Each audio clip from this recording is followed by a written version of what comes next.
Hello hi नमस्ते। एतिकी पनीपरिबारे बास कौन तैयारी कली आज आसंते देखिबो समस्ते। फास्ट मो सुनसुनिया शाग फेवरेट शागर तैयारी करबा। आपण मानको शाग कोउथरे कले भल लागे मते तो चुल्ली रे भल लागे काहेकि से भल से मिक्स हुए ता सागर चुनु चुनु करी बड़ी पकइले सब टेस्ट लागे थरे करिकने खाइबे ना। घरे जहाँ भी पनीपरिया था सब गोटे गोटे कर काटिदेली प्रेसर बस गोटे छोट सीटी मारे ओल्लैदेली। पोटल को सरू सरू कर काटी दुईटा सोया बड़ी पकई गोटे कषा करदेली। आलू चोखा तो मोर सबुठ फेवरेट ताको केवल मु पासरी देली पियाज पकई टिके चोखा करदेली।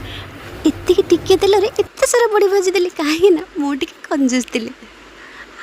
गरीब घर बोली मो भिडियो को जमा जीवन बोली खावा को पीवा को देली एबे मो भिडियो सब्सक्राइब कर दो खाली। जय जगन्नाथ राधे राधे।